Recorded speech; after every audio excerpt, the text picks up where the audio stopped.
Hi. ఇప్పుడైతే night 1:30 అవుతుంది. ఇంత నైట్ వరకు నేను ఎందుకు లేచున్నానో మీకు తెలుసా? నేనైతే బీటెక్లో ఉన్నప్పుడు కూడా ఇంతసేపు మేలుకొని చదవలేదు. అయితే రిత్విక్కి సంక్రాంతి హాలిడేస్ ఇచ్చారు కదా. సో వాళ్ళ స్కూల్లో వాడు అసలే ప్రైమరీ స్కూలే ఇంకా. అయితే వాడికి ప్రాజెక్ట్ వర్క్ ఇచ్చారనమాట. టాపిక్ ఏంటంటే ఆల్ అబౌట్ మీ. వాని గురించి పెద్దగా ఏముంటుంది, కలరు అవన్నీ ఏవేవైతే ఉంటాయో చిన్న చిన్నవి వన్ నేమ్ అవన్నీ కూడా పెట్టిన అనమాట.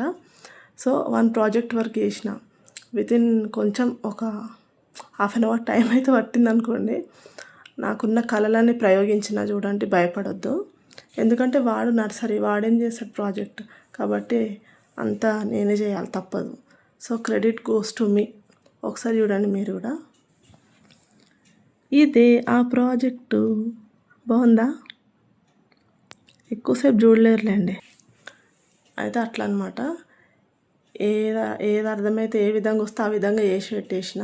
మొత్తానికైతే మన ప్రాజెక్ట్ కంప్లీట్ అయిపోయింది.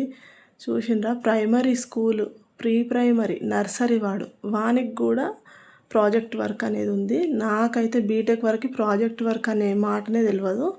వానికైతే చూడండి నర్సరీలోనే ఉంది. ఇప్పుడు జనరేషన్ వాళ్ళకి అట్లుంటుంది. అయితే మీకు రిత్విక్ ప్రాజెక్ట్ వర్క్ నా ప్రాజెక్ట్ వర్క్ నచ్చితే లైక్ చేసుకోండి. ఇది ఒక కామెడీ వీడియో అన్నట్టు. రిత్విక్ యాన్యువల్ డే సెలబ్రేషన్స్ది వీడియోస్ అయితే పోస్ట్ చేశాను, 2 లాంగ్ వీడియోస్. ఖచ్చితంగా చూసి లైక్ చేయండి. మీరు లైక్ చేస్తేనే కదా మళ్ళీ నాకు వీడియోస్ చేయాలనిపిస్తుంది, చెప్పండి. కాబట్టి లైక్ చేయండి. ఓకే, సరే, మళ్ళీ ఒకసారి బాయ్.